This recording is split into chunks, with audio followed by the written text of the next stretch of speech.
하나님 말씀은 고린도 후서 12장 1절에서 10절까지입니다. 다 채우셨으면 한 구절씩 교독하겠습니다. 무익하나마 내가 부득불 자랑하노니 주의 환상과 계시를 말하리라. 내가 그리스도 안에 있는 한 사람을 아노니 그는 14년 전에 셋째 하늘에 이끌려간지라. 그가 몸 안에 있었는지 몸 밖에 있었는지 나는 모르거니와 하나님은 아시느니라. 내가 이런 사람을 아노니 그가 몸 안에 있었는지 몸 밖에 있었는지 나는 모르거니와 하나님은 아시느니라. 그가 낙원으로 이끌려가서 말로 표현할 수 없는 말을 들었으니 사람이 가히 이르지 못할 말이로다. 내가 이런 사람을 위하여 자랑하겠으나 나를 위하여는 약한 것들 위해 자랑하지 아니하리라. 내가 만일 자랑하고자 하여도 어리석은 자가 되지 아니할 것은 내가 참말을 함이라. 그러나 누가 나를 보는 바와 내게 듣는 바에 지나치게 생각할까 두려워하여 그만두노라. 여러 계시를 받은 것이 지극히 크므로 너무 자만하지 않게 하시려고 내 육체의 가시 곧 사탄의 사자를 주셨으니 이는 나를 쳐서 너무 자만하지 않게 하려 하심이라. 이것이 내게서 떠나가게 하기 위하여 내가 3번 죽게 간구하였더니 나에게 이르시기를 내 안에 내 은혜가 내게 족하도다. 이는 내 능력이 약한 데서 온전해짐이라 하신지라. 그러므로 도리어 크게 기뻐함으로 나의 여러 약한 것들에 대하여 자랑하리니 이는 그리스도의 능력이 내게 머물게 하려 함이라. 그리스도를 위하여 약한 것들과 능력과 궁핍과 박해와 권고와 기뻐하노니 이는 내가 약한 그때에 곧 강함이라. 아멘. 자, 오늘 제목이 뭐죠? 시스템 치유라고 그랬는데요. 시스템이라는 것은 이거는 뭘 얘기한 거냐면요, 그릇입니다. 그릇.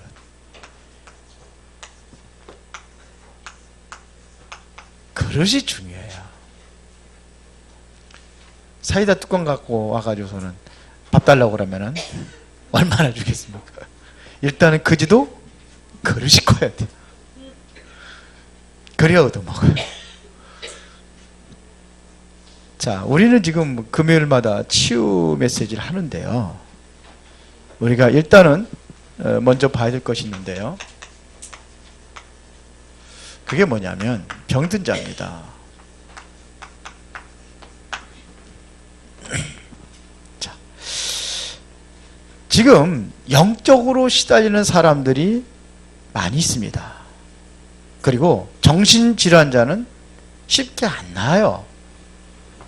이게 영적인 병이라든지 아니면 이 정신적인 질환은 쉽게 낫는 병이 아닙니다.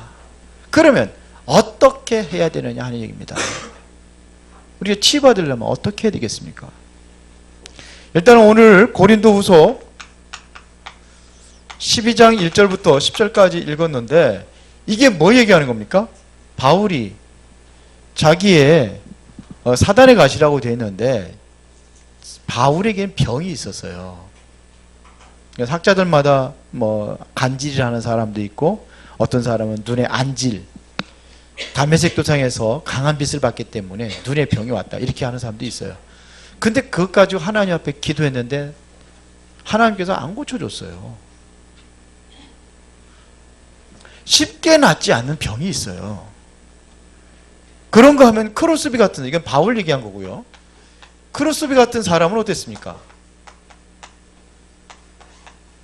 생후 6개월 만에 그 의사를 잘못 만나가지고 약물을 잘못 투입하는 바람에 눈이 멀어버렸잖아요. 근데 하나님 앞에 기도했는데 처음에는 그렇게 기도했답니다. 눈 좀 뜨게 해달라고. 근데 안 고쳐졌어요. 나중에는 뭐라고 기도했냐면 하나님의 은혜를 깨닫고 나서는 안 고쳐주지 말라고. 그렇게 기도했대. 눈 안 떠도 좋다고. 그러니까 우리가 그러면 이럴 때 우리는 어떻게 해야 되느냐. 병을 고치기를 기도했는데 병을 안 고쳐줬다. 그럼 어떡합니까? 바울은 이때 깨달은 게 있어요. 아, 이게 은혜구나. 그래서 바울은 뭘 깨달았냐면 이게 은혜라는 걸 깨달았습니다. 진짜 깊은 기도 속에서 뭘 받느냐면 다른 사람들이 보지 못하는 그 영적인 세계를 본 거예요. 기도하면서 그걸로 만족한 겁니다. 그래서 하나님도 음성을 들렸잖아요. 자고하지 않기 위해서 내가 너에게 준 사단의 가시다. 사단의 가시 하나님께 주신 거예요. 바울이 이때부터 뭐 했냐면요, 늘 뭐냐, 감사했지만서도 여기서 진정한 감사가 나온 겁니다. 감사가 되어진 거.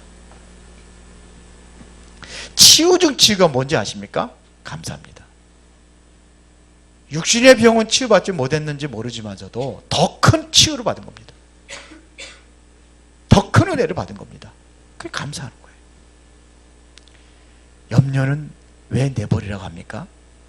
거기에는 분명히 하나님의 계획이 있었어요. 여기에 뭐가 있었어요? 하나님의 계획이 있었어요. 그러니까 우리는 염려하지 말라는 거예요. 그 문제 속에 뭐가 있냐? 하나님의 계획이 있단 말입니다. 너희는 근심하지 말라. 하나님을 믿으니 또 나를 믿으라. 요한복음 14장 1절이에요. 빌립보서 4장 6절에 보니까 아무것도 염려하지 말고 오직 기도와 간구로 너희 구할 것을 감사함으로 하나님께 아리라. 그리하면 모든 지각에 뛰어난 하나님의 평강이 그리스도 예수 안에 너희 마음과 생각을 지키시라 그랬어요. 왜 생각과 마음을 지킵니까? 염려할 때에 뭐야? 마귀가 틈을 타니까 그런 거예요.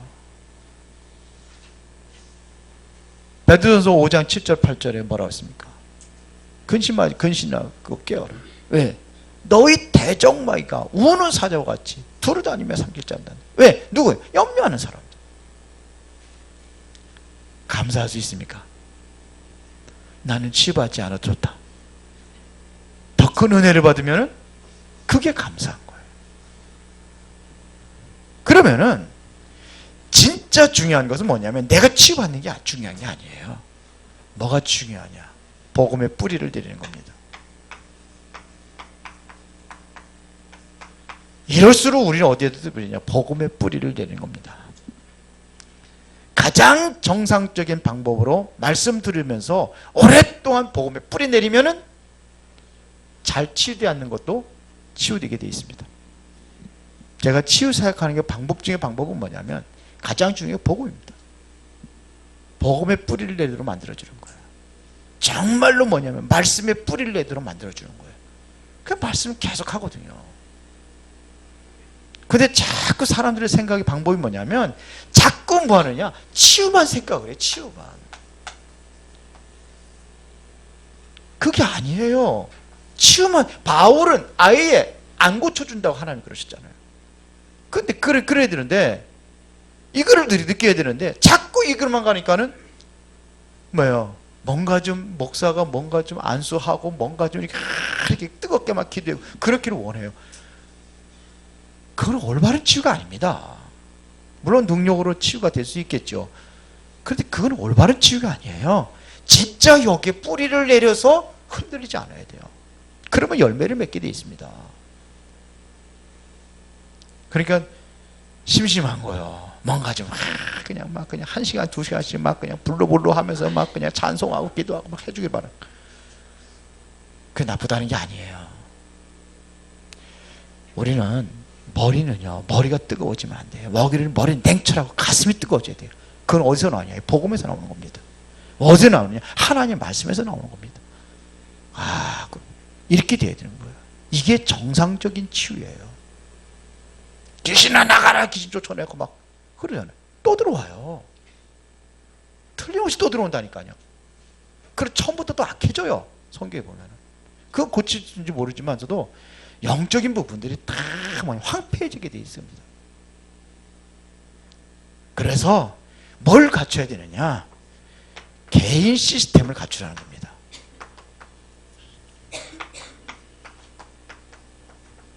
그게 뭐냐면 개인 시스템이라는 것은 뭐냐면 내가 정말로 하나님으로부터 힘을 얻을 수 있는 이 시간을 가져라 이거예요. 그래서 정식기도를 하는 겁니다. 유대인들은 뭐냐? 정식기도 합니다. 바울도 베드로도 정식기도 했습니다. 바울 제9시 기도 시간에 제6시 기도 시간이에요. 다니엘도 하루에 3번씩 정식 기도했습니다. 이게 뭐냐면 하나님께 집중하면서 힘을 얻는 시간을 가져라. 더 좋은 방법은 찬송하고 기도하고 예배하고, 예배 기도는 더 중요할 수 있어요. 그래서 여기에서 말씀 가지고 뭘 얻어야 되냐면 중요한 소망을 얻어야 되고, 하나님의 응답하신 아주 중요한 희망을 이 말씀에서 찾아내는 겁니다. 오늘 말씀에서 찾아내세요. 그렇게 돼야 되는 겁니다. 그러면은 전도가 되어지게 되어 있습니다. 전도는요, 하는 게 아닙니다. 되어지는 겁니다. 내가 은혜 받고 힘 얻으면은요, 되어지게 되어 있어요. 그러면 현재 맞는 전도의 시간표가 있단 말입니다. 뭘 찾아내는 거냐? 전도하러 막 돌아다니기 전에 전도가 되어지는 시스템, 그릇을 준비하는 겁니다. 시스템을.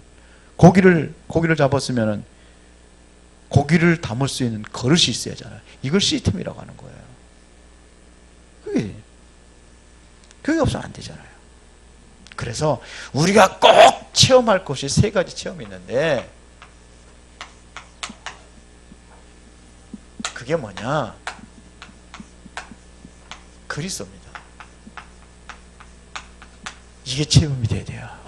그리스도가 내 인생의 모든 문제 해결했구나. 이게 여러분들의 마음에 와닿아야 돼요. 그리스도, 죄 문제 해결하신 제사장, 사단 권세 깨뜨리신 참왕. 그 운명에서 벗어나는 길이 그리스도예요. 영원히 하나님 만날 수 있는 길이 그리스도. 그렇죠. 내가 곧 길이요 진리요 생명이니 나를 만면 전 아버지께로 올 자가 없는, 이 그리스도가 체험이 되지. 체험되라면 뭐가 나타나고 뭐 그런 게 아닙니다. 이게 믿어지는 거예요. 그리스도가 모든 문제 다 끝냈구나. 이게 정말 가슴으로 딱 부딪혀야 돼요. 그러면 뭐가 오느냐? 하나님의 나라가 누려지게 되어 있습니다. 이때 누려진 게 하나님의 나라예요. 그러니까 그냥 체험이 아니고 정말로 하나님의 나라가 뭔가 찾아내세요. 뭐가 하나님의 나라인지 찾아내는 겁니다. 그러면 우리의 한계가 있잖아요. 한계를 벗어날 수 있는 힘을 준다니까요. 그게 뭡니까? 성령 충만 아닙니까? 이렇게 우리가 얻어야 되는 겁니다. 자, 그럼 봅시다. 첫 번째입니다. 시스템. 그런데 어떤 그릇을 준비하냐? 제일 중요한 것이 뭐냐면 나의 신앙의 그릇입니다.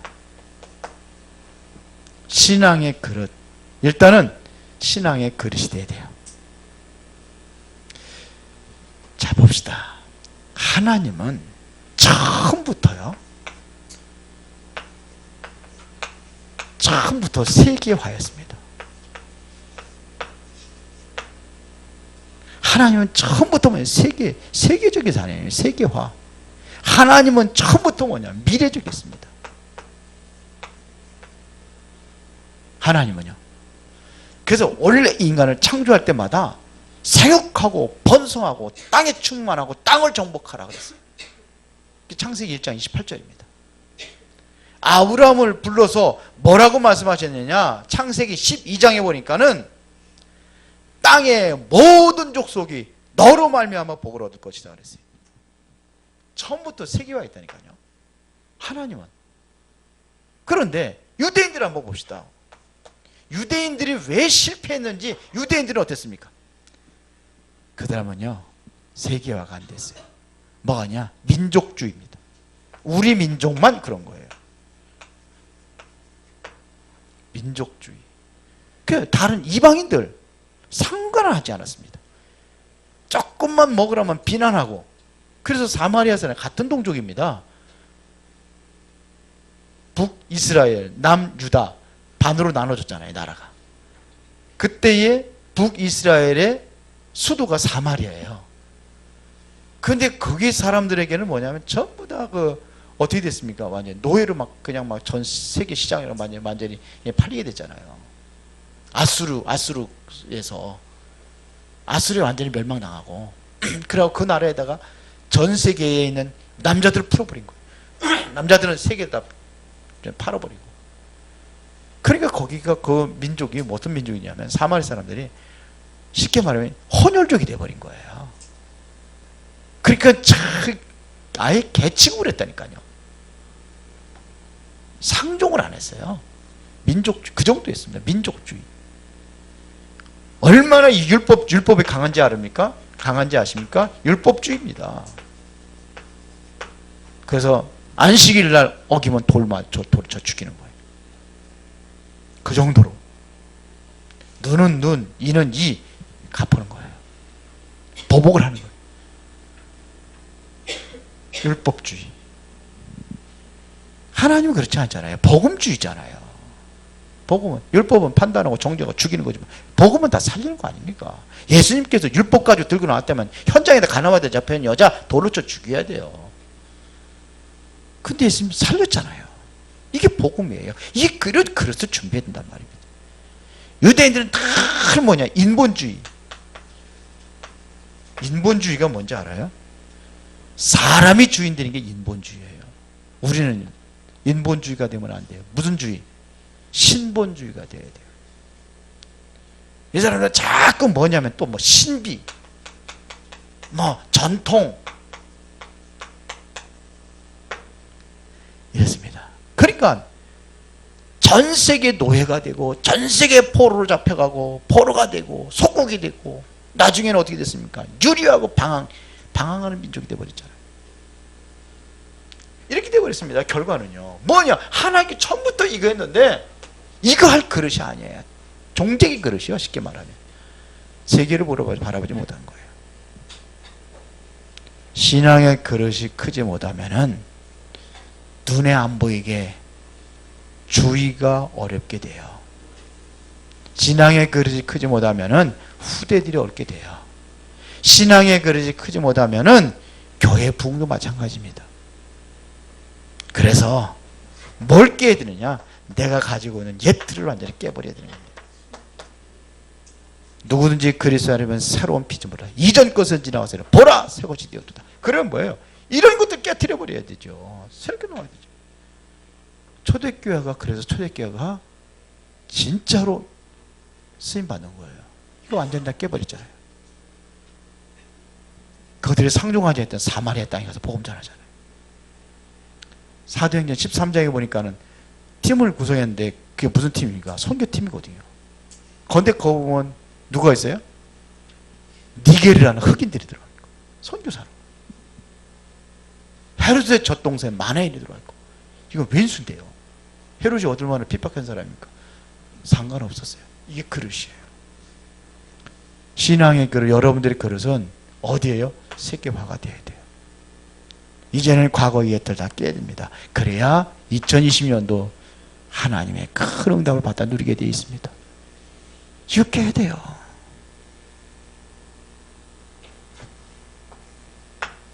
두 번째입니다. 생각의 그릇입니다.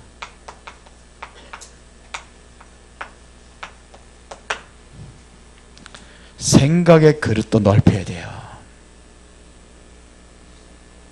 보세요. 사도행전 11장 1절부터 18절까지 초대교회가 어땠습니까? 과거 유대인의 이체질을 그대로 가지고 있었어요. 뭐 전통. 그래가지고 뭐라고 합니까? 사도행전 10장에 베드로가 고넬료의 집에 가가지고 복음 전하고 같이 식사를 했거든요. 그것 때문에 모인 겁니다. 베드로가 말이요. 지도자 아닙니까? 그럴 수 있느냐 이거지. 뭐 가지고 온 거야? 율법 가지고 온 거야. 어떻게 이방인의 집에서 식사를 하느냐 이거. 이 사람들 어떤 사람인지 아십니까? 마가다락방 교회예요. 마가다락방 교회 사도행전 1장에 그 성령의 사도행전 2장에 성령의 능력을 처음 했던 사람들이에요. 근데 어찌 그럴 수 있느냐는 얘기죠. 그래서 중요한 응답은 여기서 끝났습니다. 그래서 사도행전 11장 19절에 드디어 스데반의 환란에 의해 흩어진 자들이 안디옥에 모여 그랬습니다. 여기가 뭐냐면 안디옥 교회입니다. 안디옥 교회를 통해 가지고 이제는 바울 중심으로 해가지고 새로운 문을 열기 시작하는 겁니다. 그러니까 마가다락방 교회에서 뭐냐? 중요한 응답이 어디라냐? 안디옥 교회로 옮겨진 겁니다. 여기로 옮겨진 겁니다. 이때 당시 선교사로 나갔다는 것은 어마어마한 것입니다. 이것은 상상을 초월하는 겁니다.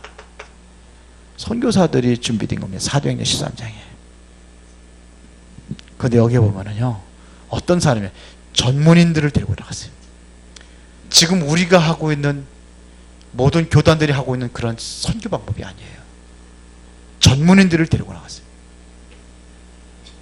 선교사 가지고 하는 게 아니에요. 우리 선교사 파송하자. 선교사 해가지고 훈련해가지고 파송하는데 그게 아니었다니까요. 뭘 데리고 나갔어요? 중직자를 데리고 나갔어요. 중직자 먼저 세우고 그런 거예요. 교회도 그래야 돼요. 옛날하고 다릅니다. 이제는 교회에 세워놓는다고 교회당 세운다. 옛날에는 그냥 힘들고 어려우니까 막 교회 왔어요. 건축만 하면 왔어요. 70년대는 그랬어요. 80년대만 해도 그랬어요. 그런데 완전히 변해버렸습니다. 어떻게 되느냐? 전도할 수 있는 이 시스템들을 먼저 갖추는 겁니다. 해외 나가면 선교를 간다면 자, 공산국가들은 다 안 받아줍니다. 절대로 안 받아줍니다. 지금도 공산국가 많이 있잖아요. 어떻게 해야 되느냐 이거예요. 그 전문인들은 받아줘요. 전문인들은. 그래 전략을 쓰는 겁니다. 우리가 지금 바누아투라든지 14개 나라 들어가는데 뭐 가지고 갑니까? 전문인 끼고 가잖아요. 그게 누굽니까? 빈물식수. 서울대학교 그 교수 딱 끼워가지고. 그 사람 예수 안 믿잖아요. 근데 가는 거예요. 거기 우리 팀 멤버들이 같이 있어요. 거기서 연구소에 같이. 그 사람들 가지고 물이 확 열려버리잖아요. 대통령도 와가지고 영접하고. 그런 문들이 열려지는 겁니다. 이게 초대교회 그랬어요. 이게 뭐냐? 안디옥 교회가 그랬단 말입니다. 뭐가 문제냐면요, 제일 큰 문제가 불신앙입니다. 불신앙만 깨지면 되는데 불신앙이 안 깨지는 거예요. 불신앙이 안 깨지니까는 그릇이 항상 뭐냐? 여기서 멈추는 거예요. 옛날에 그거 가지고. 그래서 옛 틀을 깨라는 겁니다. 과거의 틀을 깨야 됩니다. 그래야 새로운 문을 열 수 있습니다. 세 번째는 뭐냐면 교회 시스템입니다.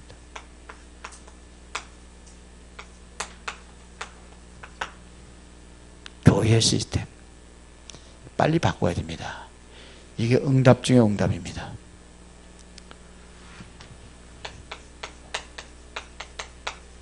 교인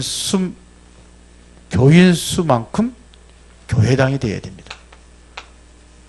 제가 옛날에 얘기했잖아요. 교인 10명밖에 안 되는데 교회를 엄청나게 크게 져가지고 결국 어떻게 됐습니까?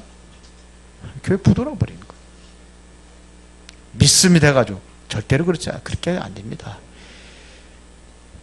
교인 수 그것만큼 모일 수밖에 없는 시스템이 되어 있습니다. 우리 교회도 마찬가지.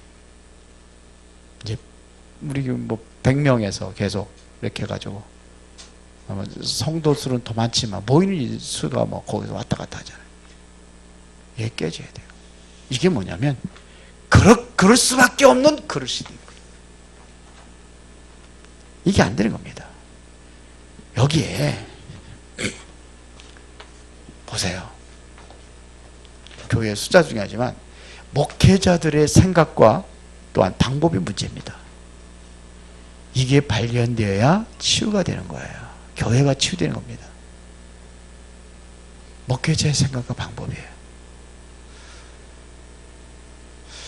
어려움 당하는 교회들을 가만히 보면은 그래서 그렇구나. 교회 건축하고 막 성도들이 막 그냥 막 흩어지고 막 그러는데 목사님은 어떤 생각을 가지고 있냐면요. 교회 건축 때문에 그렇다 생각해요. 아니에요. 건축해서 문제 온 게 아닙니다. 그 이전부터 쌓인 거예요. 쌓이는데 조금 이제 뭐냐면 민감한 부분들이 건드려지는 거예요. 그러니까 터지는 겁니다. 그게 뭐냐면 목회자들의 생각이에요.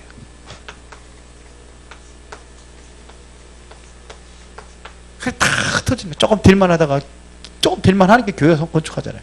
되는 것 같아가지고 교회 건축할 때 흩어져 버려.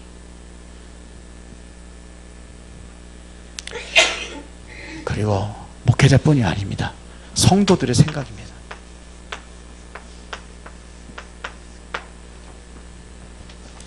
어쩌면은 목회자와의 소통이 안 되는 거예요. 그러니까는 소통이 안 되니까는 안 되는 거예요. 뭘로 소통을 하면 됩니까? 맨날 모여가지고 회의하라는 겁니까? 그게 아니잖아요. 어떻게 맨날 모여서 조그만 거 가지고 회의하고 다 합니까? 말씀이에요. 강단을 통해 가지고 말씀드리면서 소통하는 겁니다. 안 만나도 돼요. 하나님께 주신 메시지 똑같이 목사도 마찬가지고, 목사는 목사가 준비했지만서도 누구 뭐가 하는 겁니다. 하나님의 신부로 하는 거예요. 그러면 이것 가지고 소통이 돼야 되는데 안 되는 거예요. 뭐가 안 되느냐? 믿음의 그릇이 안 된 거예요. 생각의 그릇이 안 돼. 신앙의 그릇이 안 되고 생각의 그릇이 안 되니까 여기서 터지는 겁니다. 문제가 생기는 겁니다. 지금도 보면은 수원에도 몇 교회들이 좀 문제 있는 교회들이 있어요. 우리 교단에. 그런데 그거 보면은 그게 안 된 거예요. 여기가 안 된 거예요. 이게. 신앙의 그릇이 안 되고 생각의 그릇이 안 되고. 그러니까 문제가 오는 거예요. 목회자와 성도들의 생각에서 이 갈등이 오고 문제가 오는 거예요. 그러면 이걸 하나가 될 수 있는 길은 뭡니까? 강단 말씀이에요. 말씀 가지고 해야 되는데. 그런데 어떤 사람들 인위적으로 또 강단에서 또 그냥 막 그냥 엉뚱한 얘기 막 해가지고 자기 생각 가지고 막 목회자는 하나님의 말씀을 전달하는 거잖아요. 하나님 말씀 받아가 전달하는데 거기에다가 막 그냥 자기의 모든 생각이라든지 뭐 이런 거 다 집어넣어가지고 하니까 그러니까 소통이 될 수 없는 메시지가 되어버리는 거예요. 말씀이 그런 말씀이 안 되어버리는 거예요. 그래서 교회 시스템입니다.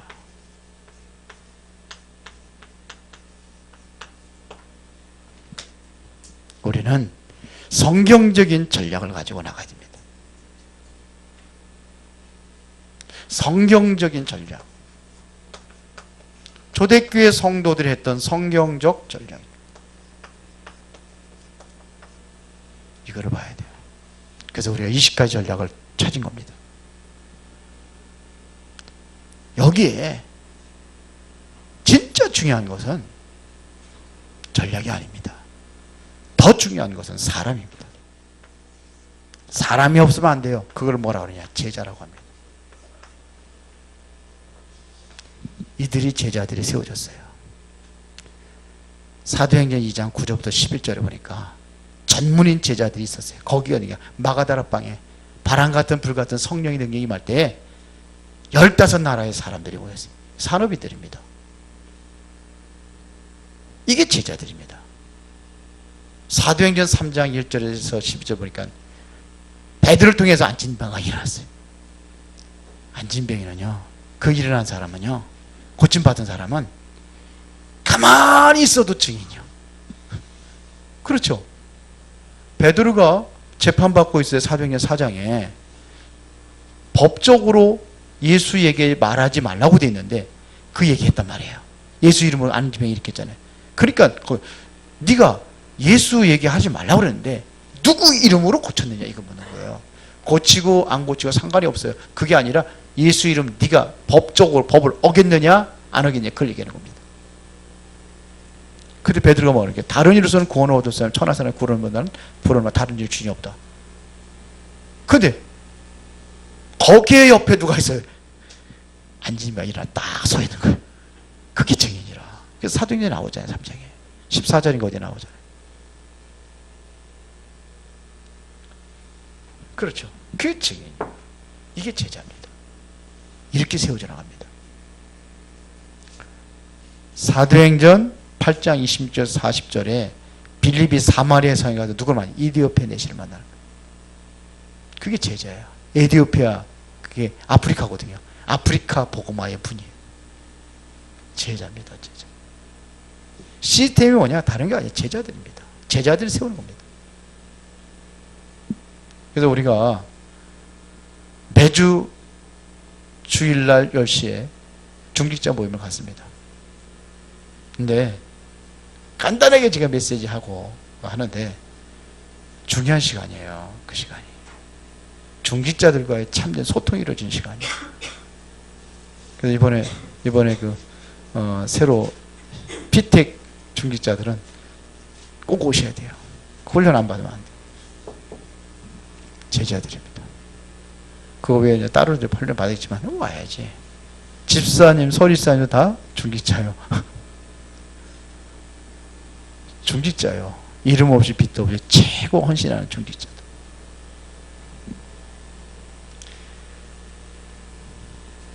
사도행전 13장에 보니까 박수무당이 깨져버렸어요. 그걸 보았던 총독이 제자예요. 사도행전 16장 10절 18절에 누구예요? 바울을 통해서 저 많은 귀신들자가 치료받았어요. 그게 제자예요. 그래서 어디입니까? 빌립보 루디아의 집에서 말씀 운동이 일어났잖아요. 그 시스템이에요. 거기에 누가 갑니까? 루디아의 집에. 그 사람 고침받고 거기에 들어가는 거.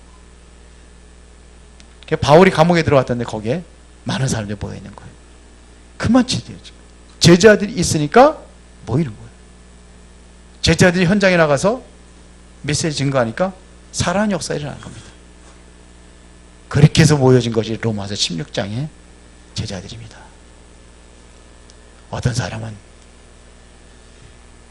목회자의 동역자가 되고 보호자가 되고 식주인이 되고 이렇게 이야기해요. 이래야 현장에 완전히 흑암을 꺾을 수가 있습니다. 흑암 문화. 세상에는요 흑암 문화예요. 여러분들 요즘에 가장 인기 있는 영화가 뭐예요? 겨울왕국입니까? 벌써 이미 다 봤대. 많이 봤대. 저는 못 봤는데 본 사람들 얘기 들어보니까 하원이도 봤더라고. 하원이 뭐 봤냐 그랬더니 하원이가 잘 봤어요. 잘못 보면 감동받고 그러죠. 누가 만드는 건지 아십니까? 그거 뉴에이지 단체에서 만드는 겁니다. 뉴에이지가 어떻게 일어난 겁니까? 15명의 무당들이 구성이 돼서 일어난 겁니다. 그럼 거기에다 뭘 심겠습니까? 거기다가 무속문화 심는 거예요. 그때는 하원이가 봤더라고요. 우리 랩넌, 우리 중학교 1학년이라고 봤어요. 어른들도 장로도 못 보는 거 봤어요. 문화입니다. 흑암 문화입니다. 나중에는 뭐 내가 신이라는 걸로 얘기해요. 다섯 번째 무슨 신? 그거 내가 신이라네. 찾고 그걸 찾는데 나중에 발견해. 내가 신이라고 발견했다. 난 못 봐서 해야 돼. 하원에 들어서.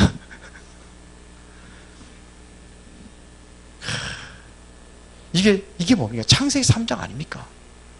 창세기 3장에서 아담과 하와를 유혹한 게 뭡니까? 선악과 먹으면 네가 하나님처럼 될 수 있다고 그랬잖아요. 우리가 어떻게 하나님 됩니까? 그거 가르쳐 주잖아요. 흑암 문화예요. 모르고 감동받고 좋다고 그래가지고 은혜 받고 그러면 그게 그렇게 다 뭐냐면 영혼들을 다 파고들어가 다 까는 거예요. 이거를 누가 막느냐? 제자들이. 이거 눈 안 여자들. 제자들.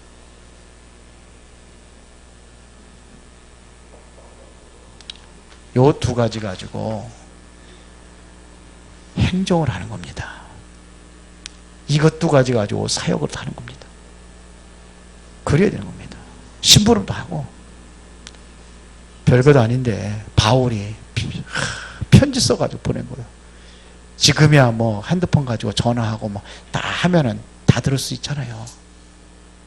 그런데 그게 아니라 편지를 글 쓴 거예요. 편지 써가지고 어디에 보내요? 빌립보 교회도 보내고 고린도 교회도 보내고 에베소 교회도 보내고 개인에게도 뭐냐면 빌레몬에게도 보내고 이렇게. 근데 이게 성경이 돼버린 거예요. 이게 성경으로 채택이 됐단 말입니다.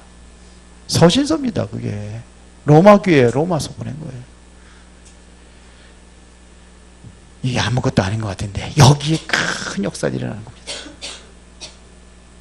2020년도는 우리가 이제 새로운 시스템을 갖춰야 됩니다. 그릇을 갖추세요.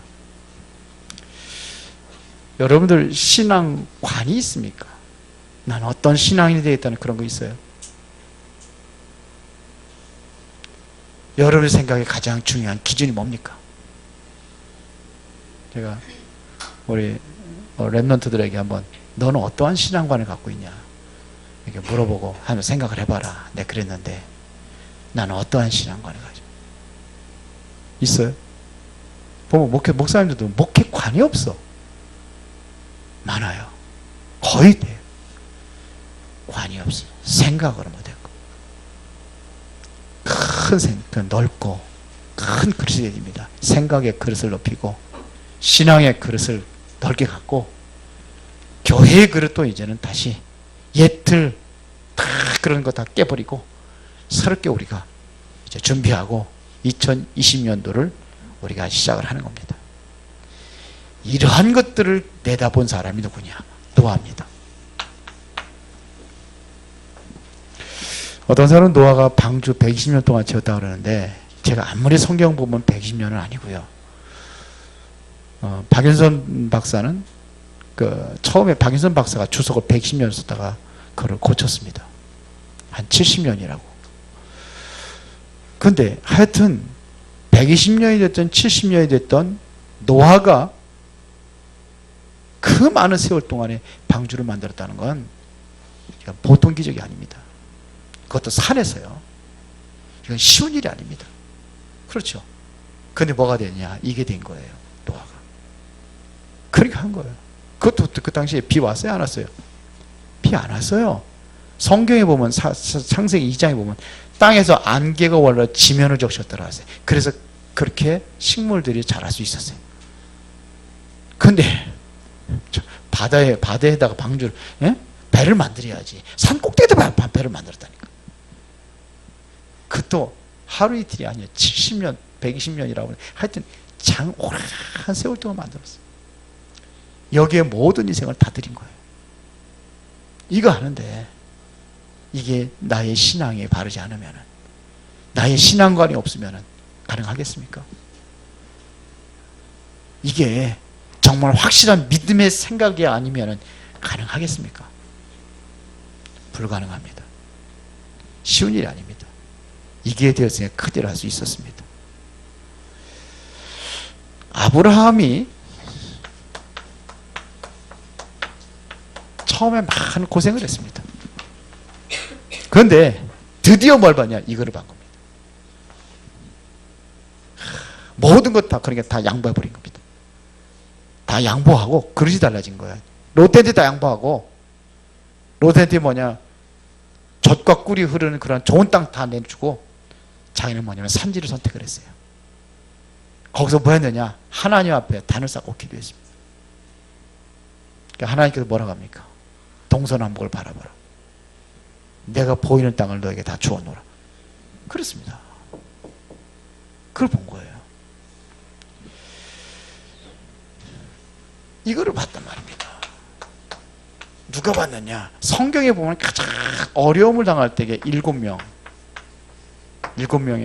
우리 렘넌트라고 이렇게 그루톡이라고 하는데, 요셉, 모세, 사무엘, 다윗, 엘리사, 이사야, 바울, 이 사람들이 이거를 본 거예요. 그 바울은 다르잖아요. 얼마나 그릇이 큽니까? 다 세상 사람들 모두 다 좋아하는 거 다 배설물을 할 정도로 그랬거든요. 뭐 요셉도 마찬가지, 다 마찬가지입니다. 하나만 제가 얘기하자면 바울 같은 사람, 다 배설물, 여러분들 다 좋아하는 거 배설물이에요. 뭘 봤느냐? 다른 것을 본 거예요. 위에서 부르신 부름에서 그리스도의 손에 잡힌 그거를 본 거예요. 그릇을 준비합시다. 자, 물을 그릇에 담는 것은 쉬워요. 근데 손에다 담으면 담아져요? 어려워요. 그러니까